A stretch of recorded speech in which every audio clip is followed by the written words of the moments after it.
Hola amigos de Lémelo, yo soy Cassandra Changuerotti y tengo el privilegio el día de hoy de estar sentada con uno de los más inmensos actores que ha dado este país, Gael García Bernal. Actor de la famosísima Amores Perros, de Y tu mamá también, director de Déficit, Chicuarotes, ahora más recientemente estrenará su película Hombre al Agua en el Festival de Venecia, creador de Ambulante, un festival importantísimo para nuestro país. Y bueno, nos va a platicar hoy sobre libros que lo han marcado, que lo han movido, y estoy muy contenta de estar platicando con él el día de hoy. Bienvenido, Gael. Ay, gracias. Lémelo. Gracias. Estoy muy entusiasmada de tenerte.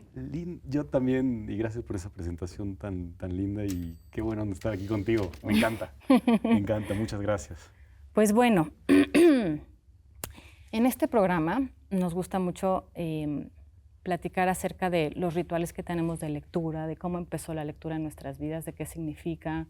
¿Tú te acuerdas del primer libro que leíste, del primer libro? Sí, me acuerdo de las diferentes dimensiones de acercarse al libro, de alguna manera, porque me acuerdo de haber aprendido a leer con el juego Scrabble.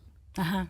De tenerlo allí y de aprender a, ¿no? De pronto esta dimensión que se abre, ¿no? De la libertad absoluta, ¿no? De poder como conjugar algunos símbolos y elaborar palabras. Me acuerdo de la sensación, de la satisfacción que me daba de pronto tener un párrafo gigante que leer en voz alta sobre todo también. Creo que desde entonces ya uno andaba ahí muy pendiente de... Muy histriónico de cómo voz. lo veía. Exacto, de cómo lo lee uno, ¿no?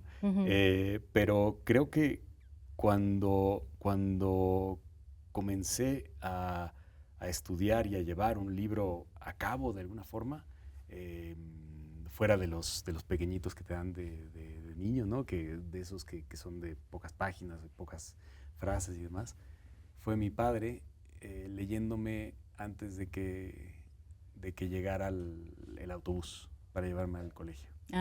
Entonces me leía acerca bueno, había una biografía sobre Halley, porque estaba cruzando el cometa en aquel entonces. Entonces era toda una biografía que él estaba leyendo y pues la compartía conmigo.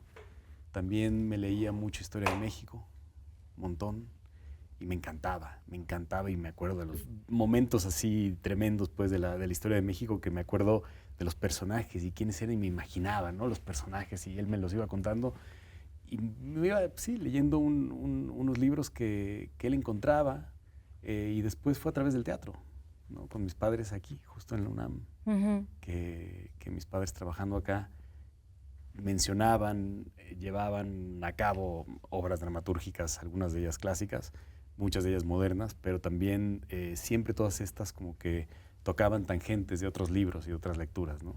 Entonces ellos siempre tenían esta cosa pendiente. Me acuerdo, por ejemplo, de cuando el temblor del 85, mi papá estaba leyendo Los Pasos Perdidos de Carpentier. Me acuerdo porque fue en ese momento que lo volteé a ver en la réplica de la noche.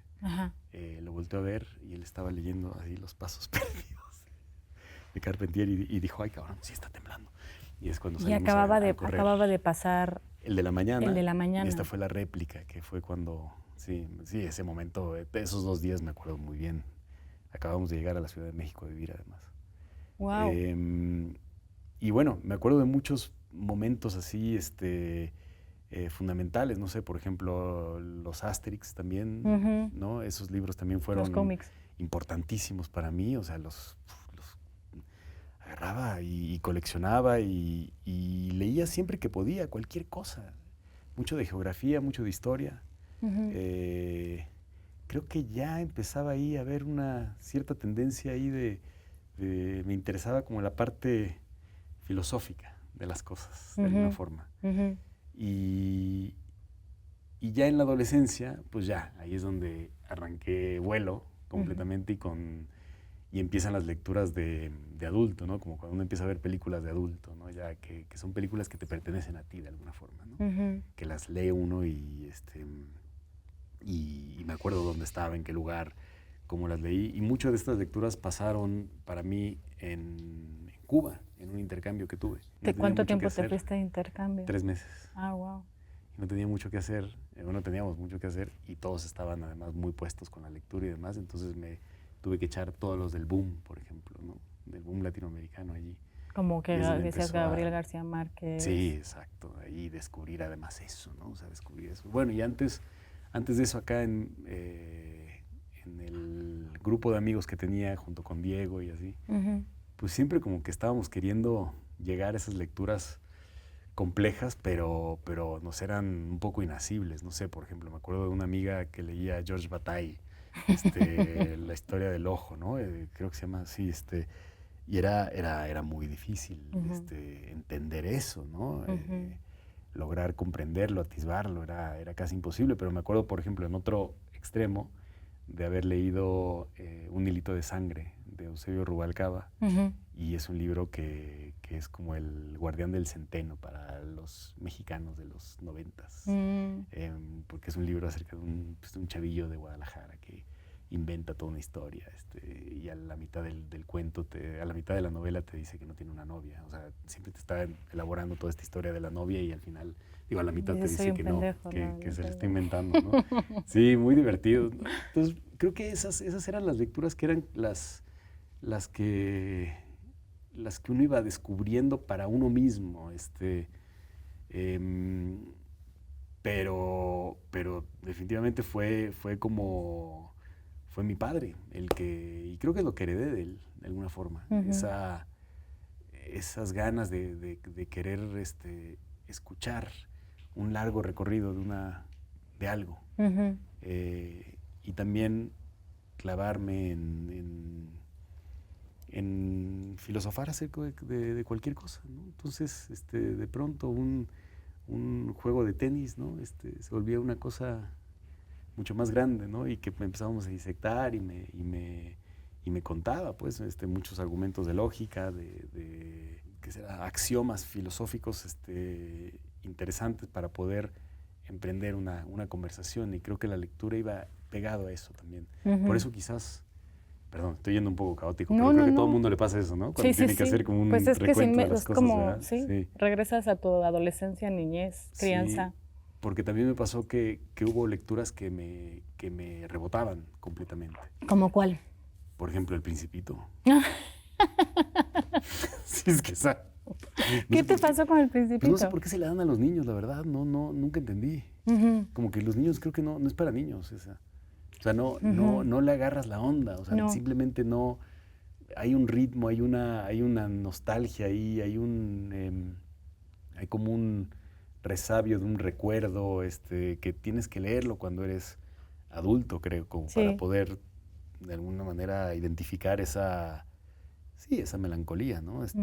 de la infancia, ¿no? El recuerdo aquel, Ujú. ¿no? Ujú. Otra que, por ejemplo, Las aventuras de Julio Verne, ninguna le entré. Claro. Las de La isla del tesoro, por ejemplo, Ujú. Ujú. de Stevenson, esa intenté leerla y nunca pude. Ya. Nunca pude. Es que eran mundos que no me pertenecían de alguna manera. O sea, no lograba como que Entrar en entablar ellos. ahí. Sí, no. ¿Y el Principito entró más tarde, por lo menos, o nunca logró entrar? No, desde Entonces, le agarré ¿roña? prejuicio. Sí, sí, sí. Y elaboré un Bueno, prejuicio. No es lo he vuelto que a leer, entonces, pero bueno. estaría bueno que Sí. lo leías ahora, porque además la dedicatoria del Principito, Ajá. que por alguna extraña razón, yo no sé hablar francés, pero me la sé en francés, dice como que pide perdón a los niños de entrada por dedicar este libro a un hombre grande, Ah. que es su amigo. Y entonces les Ok. pide perdón como por dedicar este libro a un hombre mayor, pero dice, pero les tengo una excusa perfecta porque es un hombre que pasa mucho frío y no sé qué.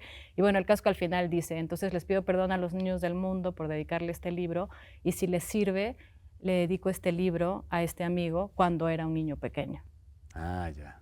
Entonces, como Ok. que tiene toda la lógica con lo que estás diciendo, porque es como que le habla al niño interior, pero el Sí. niño interior no existe hasta que uno es mayor. Exactamente. Entonces, es muy cierto lo que estás diciendo, es una lectura para grandes que le habla al niño interior, pero el niño, yo creo que sí es muy difícil conectar. Agarrarle la onda, ¿no? Sí, sí, sí. Je demande pardon aux enfants d'abord. Ay, sí. Bueno, voy a leer un breve cacho del primer libro que nos traes, que se llama Morir en la arena, de Leonardo Padura, que es un autor cubano. Yo no lo conozco este libro. Cuando lo mandaste, bueno, investigué un poquito de este maravilloso autor al que escuché hablar y es realmente impresionante. Y bueno, lo vamos a leer un poco, pero antes quiero saber por qué escogiste este libro. Sí, pues cuando me invitaron, como que la tentación era la de leer libros mitológicos, ¿no? Tótems, ¿no? Uh-huh. Y siempre es bien difícil escoger porque tienes que dejar a muchos fuera, ¿no? Ajá. Entonces, para no complicarla y de alguna manera también para confiar en el destino y en los accidentes de la vida, Uh-huh. dije, ¿por qué no lecturas actuales? ¿No? Claro. Y estas son novedades, son libros que creo que el año pasado salieron. Sí. Y entonces dije, bueno, pues sí, dos de esos y elegir por ahí uno que hace mucho que no haya leído también, como para traer también algo ahí del Partenón de los fundacionales. De la literatura, ¿no? sí. Sí. Pero pues sí, arrancar por aquí, por Padura, porque me da, bueno, la película que hice, que está por estrenarse, Uh-huh. se llama Hombre al Agua, Uh-huh. y esa película es acerca de un cubano Uh-huh. que es salvavidas y Uh-huh. que rescata a un millonario Uh-huh. mexicano, Uh-huh. y este millonario mexicano lo rescata, Ay. se lo trae con él, Uh-huh. se lo trae a México. Y bueno, Cuba para mí ha sido un país que ha sido, sí, fundacional en mi haber, pero creo que para todos los latinoamericanos es un lugar de suma referencia, ¿no? O sea, cuando llegas a Cuba, cuando vas por primera vez a Cuba, te enfrentas ante algo muy trascendental, Uh-huh. un cuestionamiento muy, muy profundo y también te obliga a realmente repensar un poco lo que pensabas, que era el orden de las cosas, el status quo, ¿no? Uh-huh. Y ahora Cuba está pasando por un momento, el mundo está pasando por un momento tremendo, pero Cuba en particular está siendo como víctima de alguna forma, o lugar de trinchera principal de alguna manera de una batalla muy fuerte que lleva dándose desde hace mucho tiempo, en donde al parecer puede ser que haya países que dejen de existir, Uh-huh. puede ser que haya espacios que dejen de ser habitados, y es una cosa muy, muy trágica, terrible, y además que se habla muy poquito de Cuba también. Entonces, colación, porque lo que hace Leonardo Padura en este libro es cómo es ser viejito en Cuba en este momento. Y traer historia tremenda detrás, ¿no? Sí. Bueno, voy a leer este fragmento.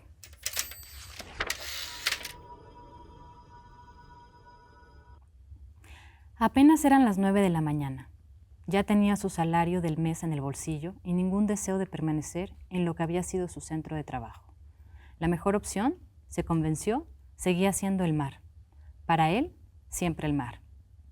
Tuvo suerte con el transporte y a las 10 llegó a la costa, prácticamente desierta a esa hora en que ya reverbaba el sol del verano.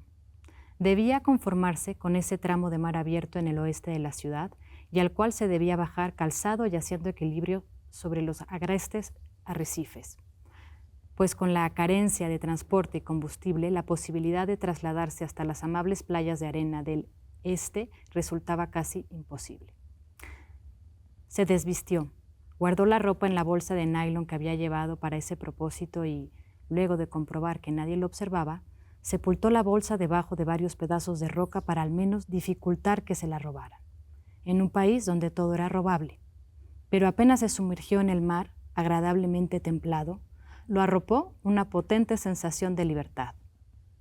¿O de liberación? El mar siempre le regalaba aquel beneficio. Había perdido tantas cosas.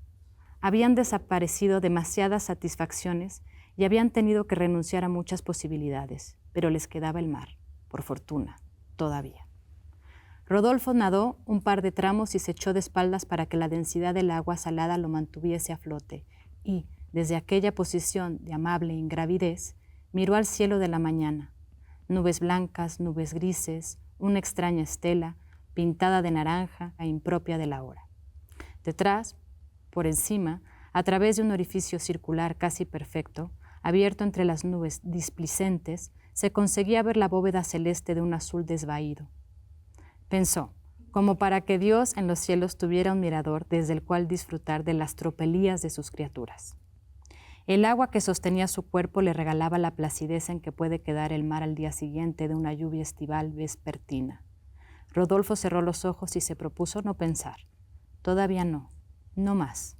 Ni siquiera en Dios y sus veleidades. Tenía miedo a lo que podía pensar y luego concluir. Pero fue en vano. Siempre, pensaba, toda su puta vida no había dejado de pensar ni un instante. O como había colegido y certificado, solo dejó hacerlo por un segundo y fue en la malhadada tarde análoga en que apretó el gatillo de su fusil AKM e hizo un barrido con su ráfaga. Y en una extraña o lógica continuidad, recordó entonces que cuando era niño y aún no tenía una clara conciencia de los dramas que se desarrollaban a su alrededor, gracias a aquel proceso en marcha llamado revolución que lo revolvía todo, a Rodolfo le encantaba imaginar que vivía otras existencias diferentes a la suya, aunque siempre sin dejar de ser el mismo. O mejor, tal vez solo un poco diferente a lo que él estaba haciendo, aunque sobre todo ser el mismo, pero sin miedo. Solía concebir en estos desvaríos que era hijo de unos padres que no se peleaban, que su padre no le propinaba bofetones y hasta patadas a su madre, golpes que él mismo podía recibir si intentaba intervenir llorando de desesperación y miedo. O fantasear que su hermano Genino lo aporreaba por cualquier cosa, y así él no tendría el temor de que se le escapara una pelota, que no lo bailara un trompo o fallara un tiro a la canasta y de inmediato Geni lo castigara cuando menos. Un tirón de orejas o un puntapié en una espinilla. O que su casa no era de madera y tejas, sino de mampostería y placa como la de su amigo Felipón, o la pequeña quinta de Cristóbal, el boticario, y no fuese necesario mirar todas las noches debajo de la almohada para comprobar si ahí se escondía un alacrán caído del techo de tablas y tejas. Imaginaba cosas así. Había otras vidas, por supuesto mejores, y sobre todo, vidas en que no imperaba el miedo.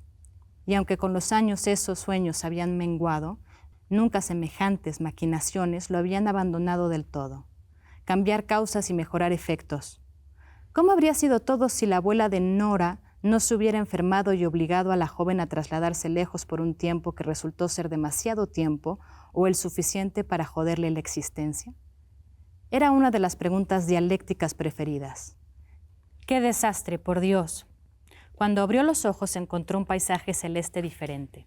Había más nubes grises, el azul de la bóveda era más oscuro, el orificio circular parecía no haber existido nunca, porque el mundo no para de moverse aun cuando parece inmóvil, se dijo Rodolfo, y otra vez se preguntó, ¿de verdad soy libre? ¿Alguna vez lo había sido? ¿Alguna vez lo sería? Sí, respondió a la última cuestión. Seré libre cuando no exista, porque la mayor certeza que acompaña a la muerte es que con ella se concreta la más verdadera liberación, concluyó, repitiendo lo que varias veces le había recordado su psiquiatra. Y siguió de largo pensando.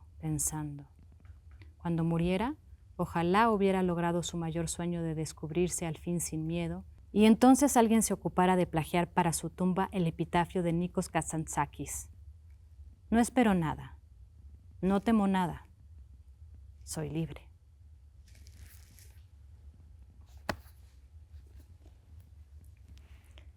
Híjole,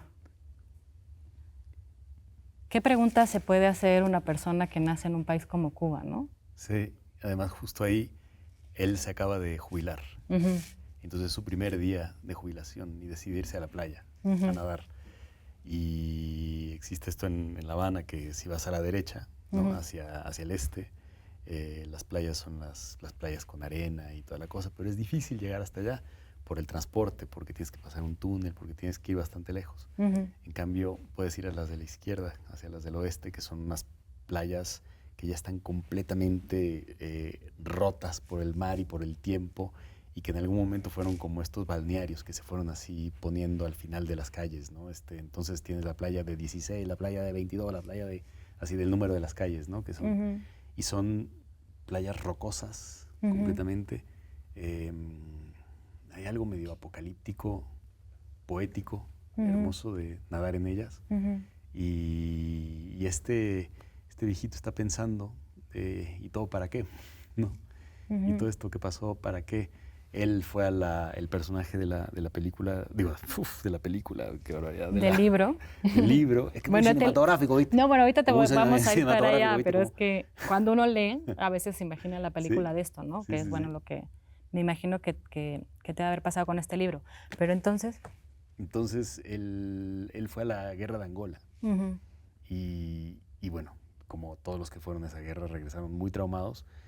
Y cumpliendo un poco, no sé, ahora Cuba está viviendo esto que en una película muy buena, lo mencionó, no me acuerdo cuál, dicen, ahora ya sabemos que todo lo que dijeron acerca del capitalismo era verdad. Ah, wow. Y que todo lo que dijeron acerca del socialismo era mentira. Wow. Y es muy buena esa. Pues sí. Porque es el mundo que estamos viviendo justamente. Sí. Porque además puede darse la vuelta y tampoco promete nada, ¿no? Sí, lo malo del capitalismo resultó ser verdad. Sí. O sea, en muchos sentidos, ¿no? Y lo bueno del socialismo, híjole, resultó ser mentira muchas de ellas. Sí, sí, sí. Y también una cosa que vi sobre el autor es que él decía, claro, cuando hablas de Cuba, de repente es como una circunstancia con la que no se puede relacionar toda la gente. Sí. Entonces dice que él escribía como 10 palabras y no llegaba a la número 11, no lograba arrancar.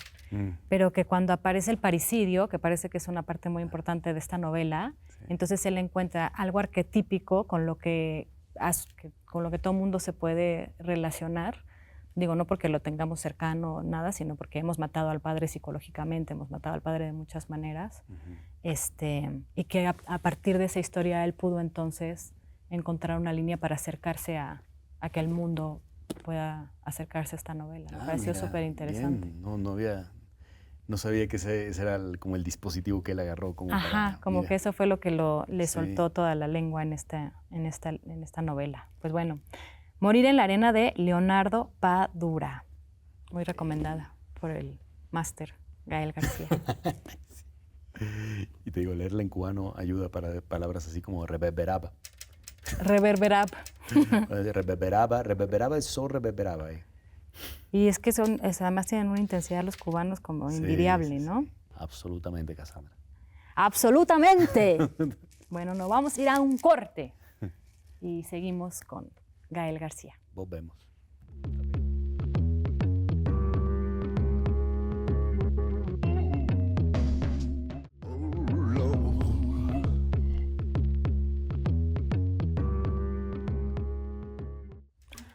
Hola amigos del Lémelo, regresamos, seguimos aquí con Gael García Bernal y vamos a seguir esta plática continuando un poco lo que mencionaste hace rato que te hace lato, ¿viste?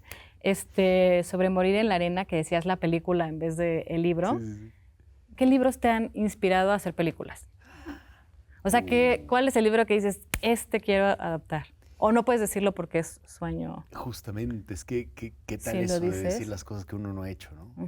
Pero los hay. Creo que el último que vamos a leer hoy es uno que siento que inspiró mucho de lo que en aquel entonces yo entendía como el cine, porque también, o sea, me tocó crecer en una época en donde hacer cine era imposible. Entonces, yo me imaginaba una película, pero no pensé que jamás iba a hacerlas cuando lo leí.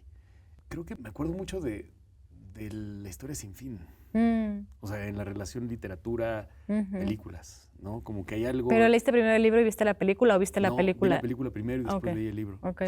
Sí, porque estaba muy chiquito cuando salió la película y me acuerdo de haberla visto y que me voló la cabeza completamente después de haber leído el libro y ver lo que hicieron en la película que cambió completamente. O sea, hay una historia detrás de la historia, ¿no? Hay algo ahí que está sucediendo que es distinto, pues, de una manera cinematográfica con las reglas, ¿no? La semiótica y demás, pero lograron, entre tantas cosas, hacer mi primer para mí, muchos de mi generación, yo creo, nuestro primer gran miedo, que era la nada. ¿Te acuerdas? Esa como oscuridad negra. Ya sé que suena redundante, oscuridad negra, pero era lo más negro de lo negro, y que se chupaba todo. Que era incluso como lodo, sí, ¿no? Era una cosa que llegaba y que completamente atrapaba. y destruía todo. Y me acuerdo de la princesa. Ay, es de sintiendo las la princesas angustia más de la nada. bonitas. Sí. Sí. Y ahí el Atreyu y el caballito, cuando se queda atorado en la arena movediza.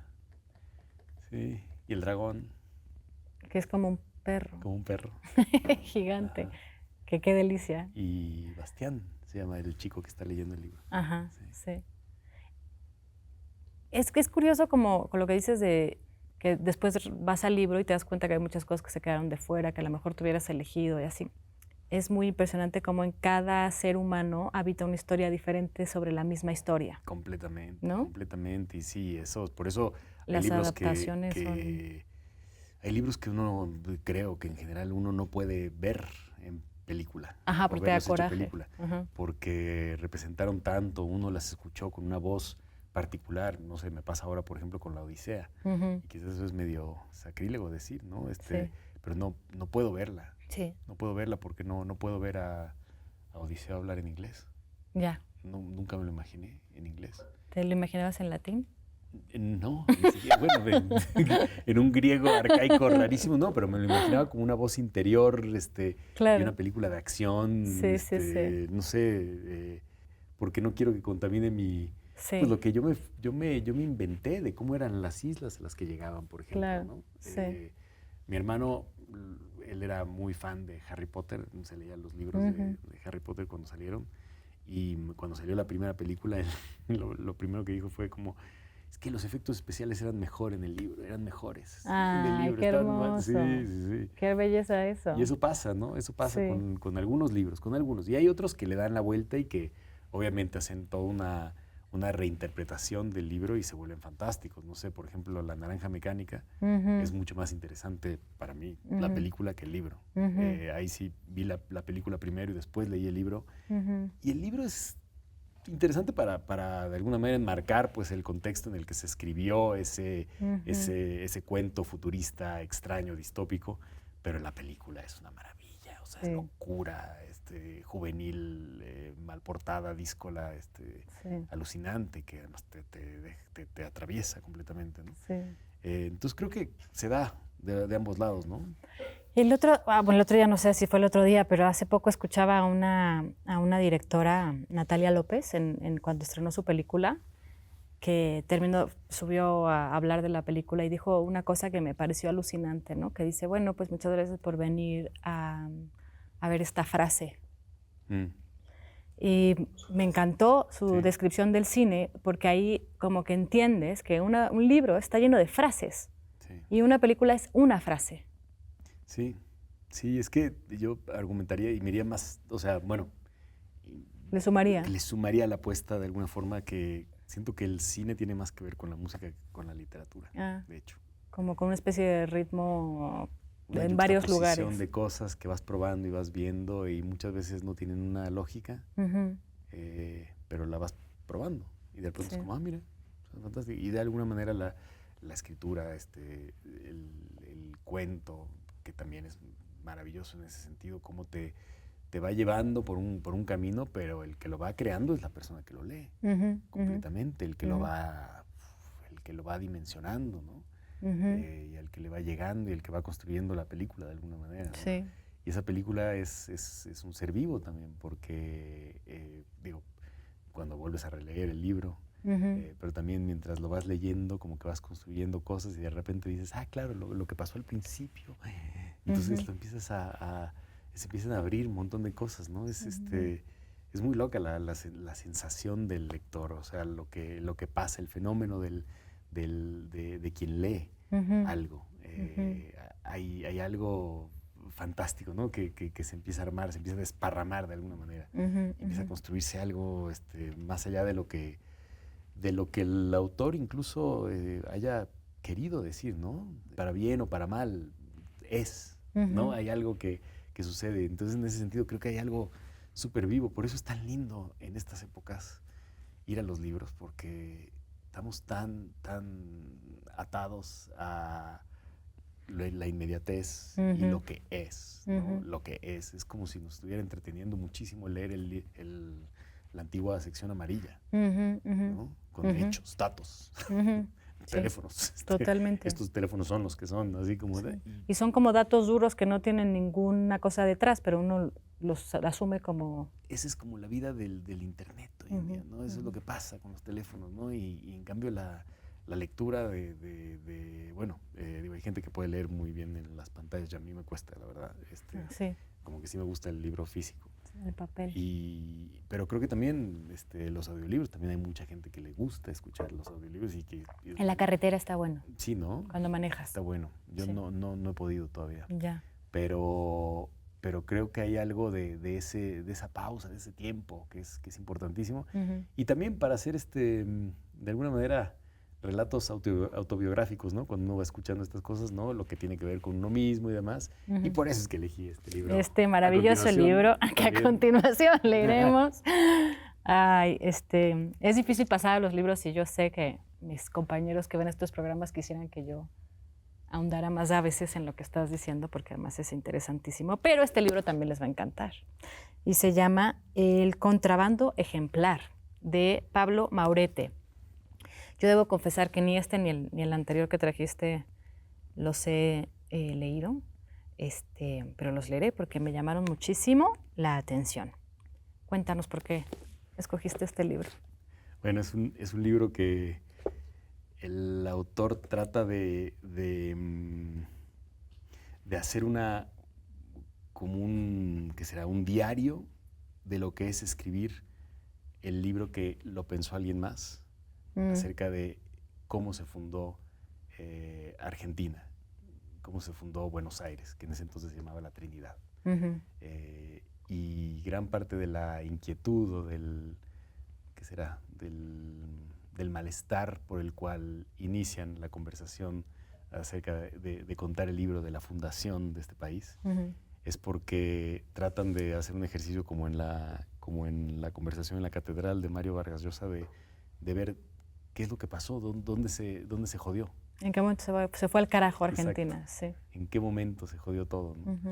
Y ambos parten, ¿no? Él y su amigo parten de posiciones opuestas completamente, pero cuentan un poco cómo la sociedad del contrabando, que la Trinidad, lo que antes era Buenos Aires, era un lugar que no estaba, no tenían los derechos de alguna manera de hacer comercio. Entonces ahí más bien lo que sucedía era una cantidad de contrabando tremendo en la época en los virreinatos, ¿no? Los puertos donde se podía hacer eran en Montevideo y mucho más adentro, en el Paraná, ¿no? Mucho más adentro. Entonces no era un lugar, era un lugar como de paso, de alguna forma, donde se dio muchísimo contrabando y donde se empezó a sacar mucho de la riqueza de Argentina y para llevársela a otro lado de una manera en la que todos participaban, ¿no? Toda la sociedad participaba en este contrabando ejemplar y a eso le llamaron, pues incluso se estableció una manera de cómo hacer este negocio por fuera que se llamó el contrabando ejemplar. Wow. Entonces, pues es una conversación extraña y es un libro que, bueno, aquí lo que está haciendo es como contar el momento en el cual se van a una expedición un judío portugués converso que se llamaba Méndez, Pietro Malaspina, que era uno de los primeros italianos que llegaron, también médico, que estaba interesado porque habían escuchado acerca de un monstruo en Buenos Aires, que había, bueno, en la Trinidad, pues, y había también un esclavo de la comunidad negra que llegó de África de esclavos que después fueron llevados a la muerte en las guerras del norte de Argentina y donde se acabó de alguna manera, se erradicó de una población muy fuerte que antes existía en lo que es ahora Argentina, ¿no? Bueno, entonces este momento es cuando ellos tres van en esta expedición a buscar a este monstruo. Ok. ¿Existirá o no existirá? Ajá. Vale. Estoy lista.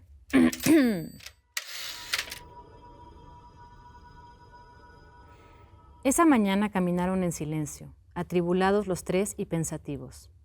Malaspina, mortificado por lo de la noche anterior, Primero, la visita ominosa de su hermana, después el accidente. ¿Qué indicaba esta incontinencia? Estuvo tentado de preguntarle a Méndez, pero no lo hizo. A Zambelilo lo tenía afligido la idea de Ramona sola en la casa. Había uno que le arrastraba el ala, un sambo con cara de sapo. Su mujer le era fiel, de eso estaba seguro, o casi seguro. Méndez, por su parte, estaba arrepentido de haber salido de su casa. Era casi imposible que el viaje no fuese en vano. Pero eso no era nada. Con cada minuto en tierra adentro aumentaban las chances de morir. ¿Y qué muerte estúpida habría sido? Ya estaba viejo y ahora lo único que quería era volver y nunca más alejarse de su casa, de sus amigos, de sus libros. Cruzaron el río Salado, que estaba casi seco, y Zambelilo anunció: de acá en adiante, la nada. Atravesando Roque Pérez, los envolvió un enjambre de moscas que los persiguió durante media hora. Estas son las moscas de la muerte, dijo Méndez, una cita de Eclesiastes. Siguieron andando y en la primera tarde, a la altura del Paso de San Juan, Zambelilo de pronto se detuvo y levantó la mano. «Veo a alguien». Se acercaron con cautela.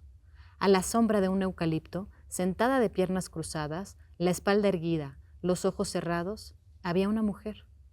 Cuando los oyó y los vio, se puso de pie, sonriente, y saludó con una mano. Difícil calcular su edad. Tenía cara de adolescente y porte de anciana.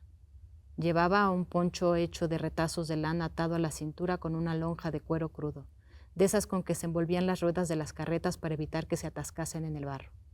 El pelo castaño le caía sobre los hombros en trenzas naturales producto de la mugre. En los pies usaba unas plantillas de cuero atadas a los tobillos con piolines, y sobre la cabeza una corona de juncos. Habló en su lengua, hizo un gesto y los viajeros entendieron que los estaba invitando a sentarse. «Teruca». Teruca dijo levantando la mano con la palma abierta, y ellos se presentaron, pues supieron que ese era su nombre. Teruca los miraba con asombro, sobre todo a Malaspina, que a su vez no podía quitarle los ojos de las manos. Nunca había visto uñas tan largas, parecen shofar, pensó Méndez. Ella hablaba y ellos le hacían preguntas. No se entendía una palabra. Méndez le ofreció charque y galleta. Y la mujer comió con fruición. Zambelilo le pasó la bota de ron y ella tomó un trago que escupió inmediatamente con una mueca de asco. Los cuatro rieron. Entonces Méndez sacó un dibujo que había hecho del monstruo tricéfalo con las alas del delfín y las patas de cabra, con el doble sexo, con las escamas de pescado, y se lo dio. ¿Lo viste? «Monstruo. ¿Dónde está?», enunció modulando lento, como si eso ayudase y acompañando las palabras con gestos supuestamente ilustrativos. La mujer soltó una carcajada, le devolvió la hoja a Méndez y habló. Habló largo y tendido, acá y allá.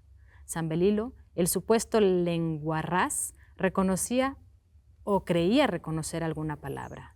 Castilla, el toro, bambino, espadachín, caballada, peñeñelchefe.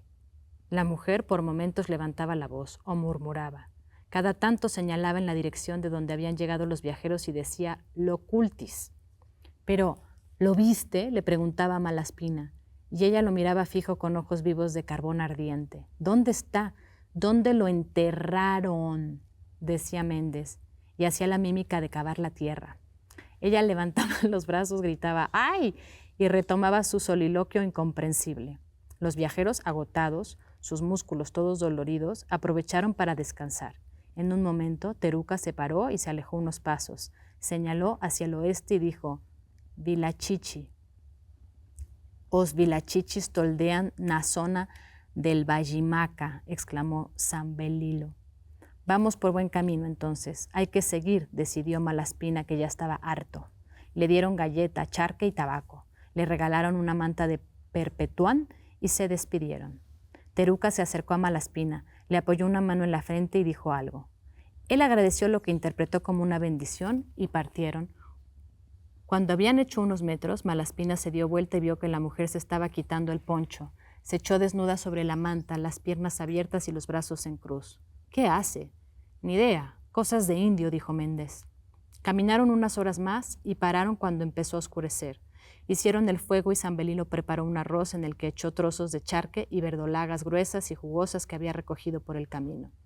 La dejaste muerta a la india, dijo Méndez con la boca llena. Espero que no nos mande la muerte, respondió Malaspina. Zambelilo se persinó.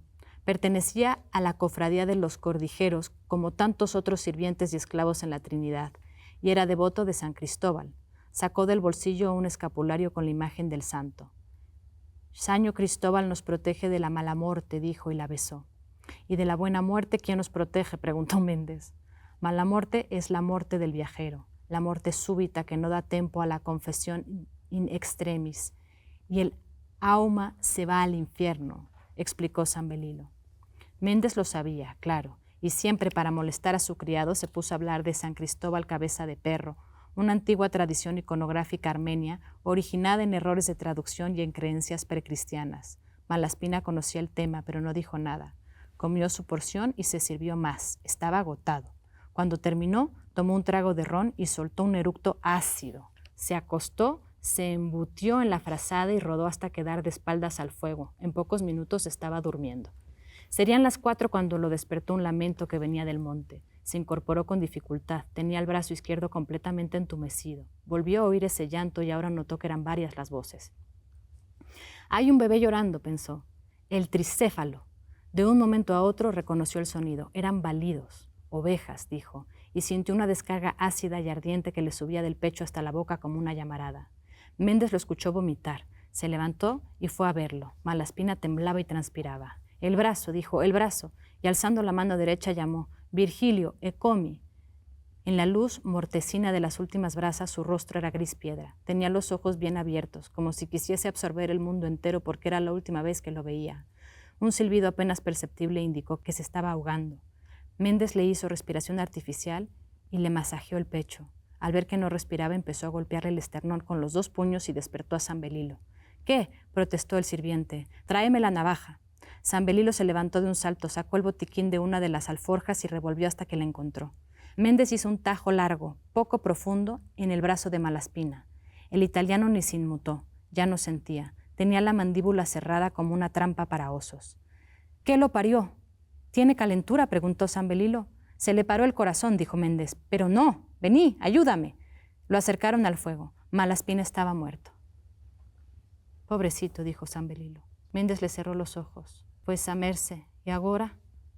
Ahora a dormir un poco. Mañana volvemos a casa.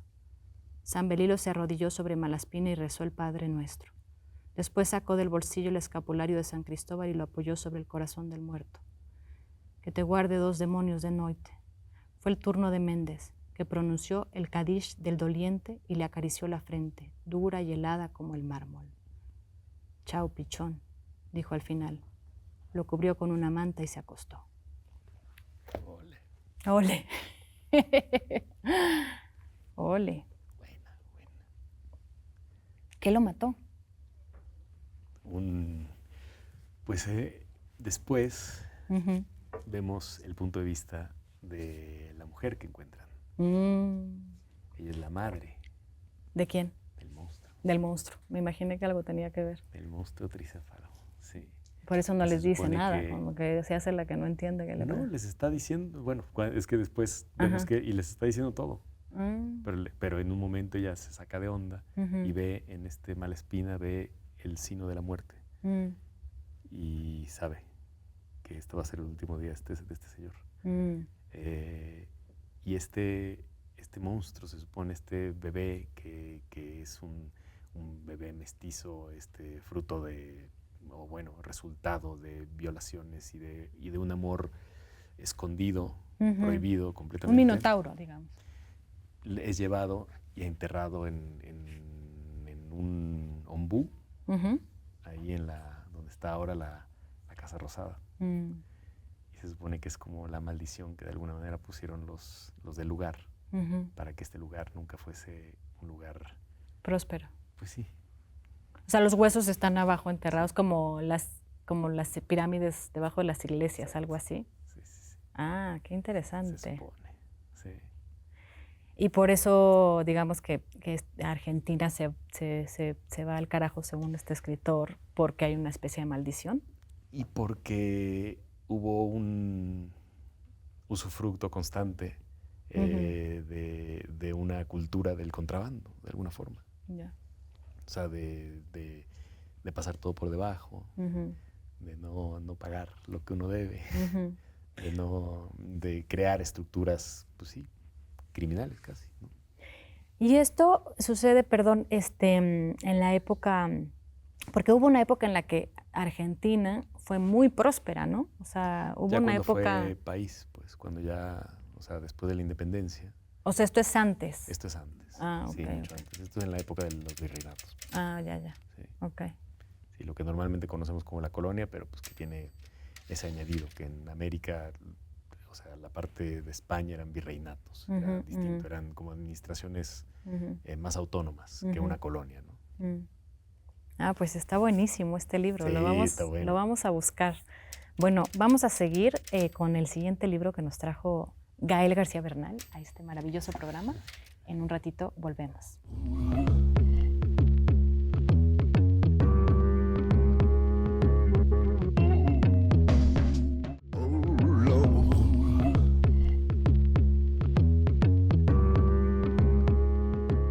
Hola amigos de Lémelo, estamos de regreso con el máster Gael García Bernal, que nos va a platicar de su tercer libro, Un héroe de nuestro tiempo, porque no son siempre los que esperamos y a veces son los peores. ¿Qué título va? ¿Qué título? Bien.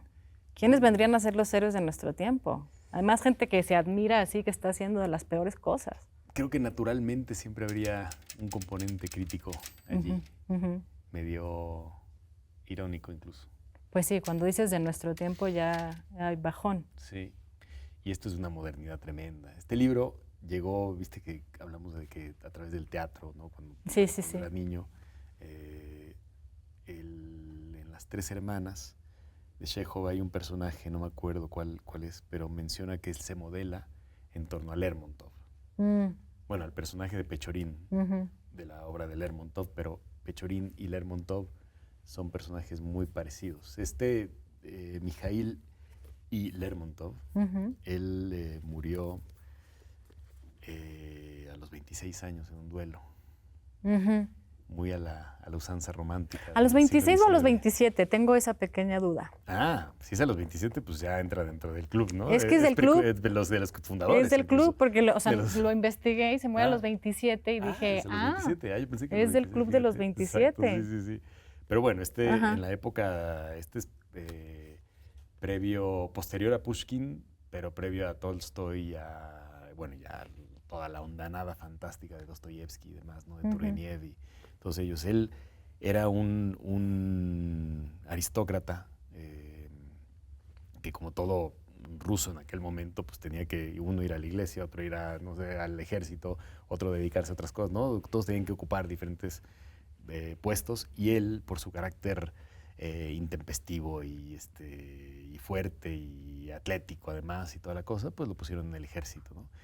Pero lo castigaron, y el castigo que hacían de la aristocracia, ¿no? La alta burbuja de la aristocracia, lo que hacía era mandarte al frente donde fuese más complicado. Y en este caso lo mandan al Cáucaso, que es donde estaban las pugnas tremendas con todas las naciones, culturas, el lejano oeste, digamos, pueblos, exacto, que venían conquistando Rusia de alguna manera, pero que también se enfrentaba ahí el cristianismo con el islam. Uf. Entonces era un lugar donde había mucha pugna y dificultades, ¿no? Y pues es la historia clásica de un aristócrata que lo mandan a civilizar un lugar y se vuelve más salvaje y cacique que lo que él llamaba salvajes. Se vuelve más tremendo de alguna manera y mucho más impune. Y este libro es como un héroe de nuestro tiempo, es un personaje, un alter ego de él de alguna manera. Y aquí lo que es muy interesante de esta edición, cosa que yo no me había tocado, es que hay un pequeño prólogo de Nabokov que yo nunca había leído, y justo por este programa como que de repente desapareció esta edición y dije, wow, mira, hay un prólogo de Nabokov, como que generalmente no viene acompañado de este prólogo. Y, y este prólogo, ¿comienzo? Sí, ¿Sí? claro, por Órale. favor.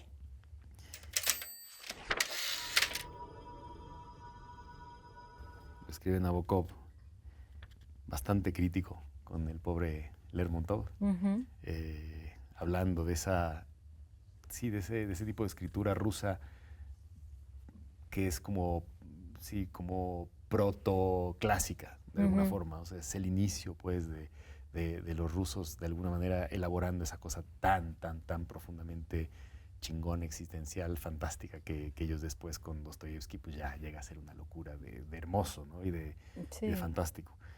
Entonces, en el prólogo dice, en 1841, pocos meses antes de su muerte, en un duelo a pistola con otro oficial a los pies del monte Mashuk, en el Cáucaso, Mikhail Lermontov, que vivió de 1814 al 41, compuso este profético poema.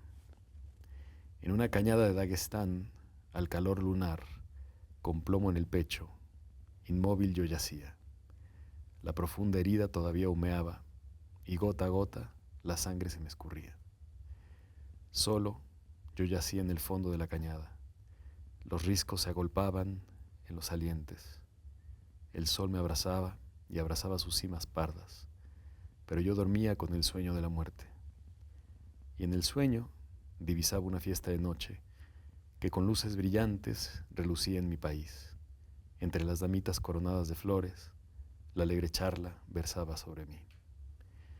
Pero una que no participaba en la charla se apartaba perdida en sus pensamientos, con su joven alma inmersa, Dios sabrá cómo, en la melancolía de un sueño.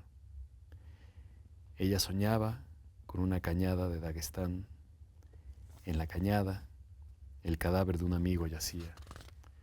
En su pecho, la herida humeante y ennegrecida, y un hilo de sangre enfriándose cada vez más. Esto lo escribí antes de morir. Y Nabokov hace una pequeña explicación. Posteriormente dice, esta notable composición, que en la versión original está escrita en pentámetros yámbicos con rimas masculinas y femeninas alternándose, podría titularse El triple sueño. Hay un soñador inicial, que es Lermontov, o su personificación poética, Ujú, que sueña que está agonizando en un valle del Cáucaso oriental. Este es el primer sueño que sueña el primer soñador. El individuo, fatalmente herido, que es un segundo soñador, sueña a su vez con una joven que está en una fiesta de San Petersburgo o Moscú. Es el segundo soñador dentro del primer sueño. ujú. Y luego está la joven que asiste a la fiesta y ve en sus pensamientos al segundo soñador que muere en el curso del poema, en el paisaje del remoto Daguestán. Este es el tercer sueño, incluido dentro del segundo sueño, que está incluido en el primer sueño. De esta forma, mediante una espiral, retrocedemos a la primera estrofa. Y así está escrito el libro también. Ujú. Eso es lo que es increíble y lo que me, bueno, y que me preguntaste acerca de los libros que me imaginé como películas, ¿no? Ujú, Y este creo que es de los primeros que me pasó eso, sobre todo por esa cosa de el sueño dentro del sueño, la película dentro de la película, ujú, las pistas falsas, un ujú. personaje te va llevando a otro y otro personaje te va llevando a otro, y un personaje se ilusiona con que la otra persona esté pensando en esta persona, pero ¿quién está narrando? Ese es otro narrador también. ¿Por qué será eso que pasa mucho? Como que uno cuando piensa mucho en cine, piensa mucho en los sueños. Pues es que sí, Y uno siempre quiere salir de eso, ¿no? O sea, sí, como que siempre dices, no, pero al principio estás soñando. Y es como una cosa que se repite un montón en el cine, pero sí, hay algo del sueño que es muy cinematográfico. claro, porque de pronto estás ahí, Ajá, de pronto estás ahí está y no sucediendo. tienes que explicar qué es lo que está pasando, es Ujú, pura acción, ¿no? ujú, Es pura sí, acción, de pronto estás ujú, atrapado en una abstracción, ujú. una cosa inconexa, Y mi tía era mi maestra y y esa persona pudo haber sido 1000 cuál, personas, ajá. ¿no? Sí, Y sí, sí. empieza una cosa, ¿no? Un cuento así que te empieza a llevar. Ujú, Y hay un cachito que agarré de lo que narra Lermontov, ujú, em, y es sí, en primera persona lo que cuenta Maximich, que le contó Pechorín, este personaje trágico. Él lo que hizo es que él le encantó una chica, hija de uno de los príncipes Bella, de la ¿no? zona. O algo así. Bella. Le gustó mucho y entonces sonsacó o embaucó de alguna manera al hermano de ella, diciéndole que le iba a robar a un cosaco famoso, que le iba a robar el caballo para dárselo si él traía a su hermana. Sí, sí. ¿No? Y entonces trajo a Bella y se empezaron a enamorar. Estamos en el siglo XIX. Se está imaginando que ella se podía empezar a enamorar de su captor de alguna forma, ¿no? Y entonces la situación está bastante en peligro porque ya el cosaco al que le robaron el caballo ya se dio cuenta qué es lo que pasó. Entonces están diciendo, ¿sabes qué? No hay que salir, no hay que andar solos por el monte, hay que estarse aquí guardaditos. Y Maxim Maximich lo increpa a Pechorín y dice, y de eso precisamente le hablé. Escuche, Maxim Maximich, me declaró, tengo un carácter funesto. Ignoro si será la educación la que me ha hecho así, o si Dios me ha creado de esta suerte. Lo único que sé es que si causo la desgracia de los demás, yo no soy menos desdichado. Cierto que esto no es un consuelo para ellos, pero eso es la verdad. Desde mi temprana juventud, a partir del momento mismo en que salí de la tutela de mis padres, me entregué locamente a todos los placeres que podía proporcionarme el dinero, y como es de suponer, esos placeres acabaron por asquearme. Después me lancé al gran mundo, y enseguida me hastió también la sociedad. Me prendaba de sus bellezas, y ellas me correspondían. Pero sus amores no bastaban más que excitar mi imaginación y mi amor propio, dejándome vacío el corazón. Comencé a leer, a estudiar, pero aborrecí, asimismo, las ciencias. Comprendí que ni la gloria ni la felicidad dependían de ellas, ni mucho menos ya que las personas más dichosas eran ignorantes. Y la gloria consiste en la buena fortuna, cuya consecución no requiere más que habilidad. Entonces me sentí aburrido. Poco después me trasladaron al Cáucaso. Ese fue el momento más feliz de mi vida. Confiaba en que no habría lugar de tedio bajo las balas de los chechenos. Vana creencia. Al cabo de un mes me había familiarizado tanto con el silbido de las balas y la proximidad de la muerte que, se lo aseguro, prestaba más atención a los mosquitos y me sentí más hastiado que antes, porque había perdido casi la última esperanza. Cuando vi a Bella en mi casa y cuando teniéndola por primera vez en mis rodillas, besaba sus negros rizos, pensé, tonto de mí, que era un ángel enviado por el piadoso destino. Y de nuevo me equivoqué. El amor de una salvaje es poco mejor que el de una dama distinguida. La ignorancia y la simplicidad de la una cansan tanto como la coquetería de la otra. Si le interesa saberlo, la quiero todavía. Le estoy agradecido por algunos momentos dulces. Daría por ella la vida, pero me aburro con ella. No sé si soy un necio o un malvado, pero la pura verdad es que también soy muy digno de compasión. Tal vez más que ella. Mi alma está depravada por el mundo. Mi imaginación es inquieta. Mi corazón insaciable. Nada me basta. Me acostumbro a la amargura tan fácilmente como al deleite, y mi vida se hace más güera cada día. Tan solo me queda un recurso, viajar. En cuanto haya ocasión, me marcharé, pero no a Europa. Dios me libre, me iré a América, a Arabia, a la India. Tal vez encuentre la muerte por el camino, en cualquier parte. Por lo menos estoy convencido de que las tempestades y los detestables caminos harán duradero este último consuelo. Así me estuvo hablando mucho tiempo, y sus palabras quedaron grabadas en la memoria, porque era la primera vez que oía cosas semejantes de un joven de 25 años. Y Dios quiera que sea la última. ¡Qué barbaridad! Dígame, por favor, añadió el capitán dirigiéndose a mí. Usted, según parece, estuvo hace poco en la capital. ¿Es posible que allí toda la juventud sea por el estilo?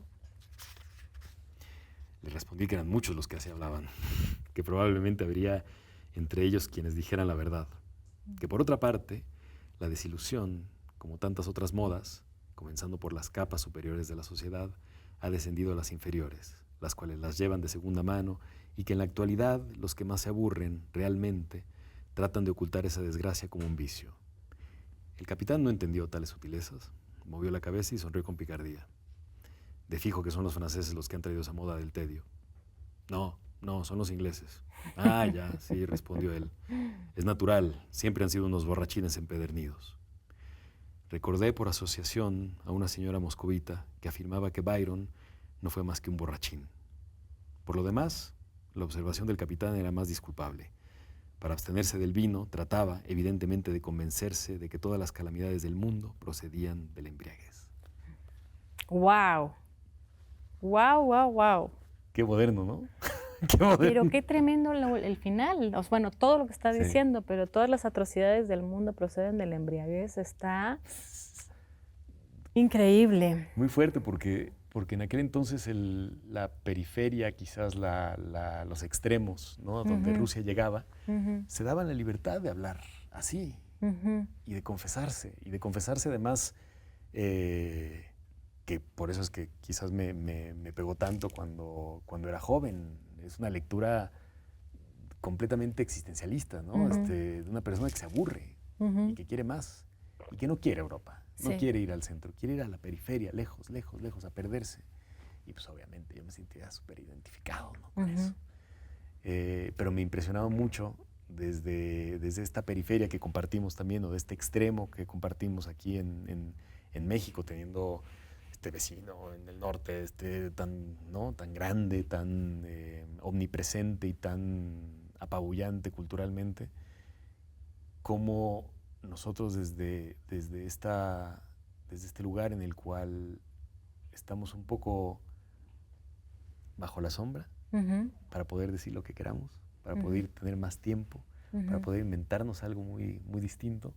Siento que desde este lugar de tensión o de relajación, no sé cómo se quiere entender, puede surgir algo muy, muy interesante, y así es como creo que nacen las civilizaciones también. Argumentaría que esa es una de las razones por las cuales surge una civilización mexicana, latinoamericana, de alguna manera, de esa tensión, de ese lugar, de ese espacio que no es el primer lugar, ¿no? Que no es la primera fila, sino es atrás. Entonces se pueden plantear otras cosas, se pueden plantear otros misterios, y eso es lo que hicieron los rusos, ¿no? Y Lermontov es un personaje que, o sea, es un escritor, soldado que vivió como él escribía. O sea, al final el duelo fue por creo que bueno, porque criticaba a un militar. A un militar. Criticaba a un militar y hacía como caricaturas de él. Exacto. Y entonces él lo reta a duelo. También su amigo Pushkin había muerto en duelo. Sí. Y entonces él escribe este libro, bueno, creo que es un poema sobre la muerte de Pushkin, que también fue muerto en duelo. Exacto. Y de cierta manera esta premonición de su propia muerte pues viene por el contexto social y la posibilidad de que él también muera por un plomazo, ¿no? Es una juventud como así inspirada en eso, en ese acto romántico pues del siglo XIX, ¿no? Cuando Rusia estaba estaba formándose de alguna manera, ¿no? Así como lo conocemos hoy en día, ¿no? Sí. Entonces es un libro que me marcó muchísimo, y que gracias a esto, este programa, lo volví a leer. Sí, qué hermoso. Y me di cuenta de que, en efecto, coincido con Nabokov. Creo que el último relato es el más interesante y es completamente fílmico.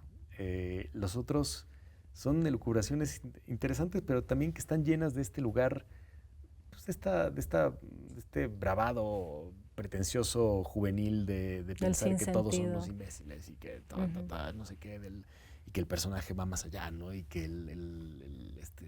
eso habla horrible de su esposa, sin embargo dice que la ama y que daría la vida por ella, pero ¿no? que es aburrida. Defendiendo un honor absurdo, ridículo, ¿no? Pero que de joven, de alguna manera, es como estás en esas, construyéndote, ¿no? Sí, Entonces lo leía y me acuerdo que yo decía, wow, qué locura que pensaban estas cosas en aquel entonces, ¿no? Wow. En fin. ¿Y cómo encontraste el libro de tiempo para volverlo a leer? ¿Cómo encuentras tiempo para leer hoy en día? Sí, pues bueno, tenemos la suerte, la verdad, o sea, bueno, suerte y nosotros también nos hemos arrojado a ello, de que tenemos un trabajo que nos obliga a dejar el teléfono. Sí, totalmente. A arrumbarlo completamente. Sí, entonces, como actores, pues siempre tienes unos tiempos muertos, ¿no? De alguna forma, que no son muertos del todo, ya sabemos, porque ahí es donde confraternizas, ¿no? Donde haces, Sí. donde además hablas de la vida, de las cosas, tal, ¿no? O donde te concentras y estás ahí clavado. Y un libro siempre es un gran lugar, es un gran elemento para poder agarrarte a algo que te saque un poquito, quizás, o que te inspire en algo que estás haciendo, porque generalmente siempre hay un diálogo, ¿no? En lo que estás leyendo, con lo que está pasando, con lo que estás haciendo. Ahí es donde más aprovecho para leer, en los viajes, y sí hago un esfuerzo, la verdad, a veces, o sea, me tengo que obligar a ello. En las mañanas aprovecho y me levanto antes que nadie. Ya me volví de esas personas que se levantan o sea, irremediablemente me levanto a las 6 de la mañana siempre. Y aprovecho y trato de leer en la madrugada antes de que se despierten todos y antes de que empiece el barullo de la vida, que es muy fuerte, es de los muy problemas de intenso. adulto, Sí. de esas cosas, pero aprovecho mucho cuando estoy en la disciplina de un rodaje, por ejemplo. Aprovecho un montón. Es verdad que como director es imposible, ahí sí. Es imposible durante el rodaje. Sí. Como director es más bien antes, Sí. ¿no? O sea, cuando me puse a escribir el guión de esta nueva película,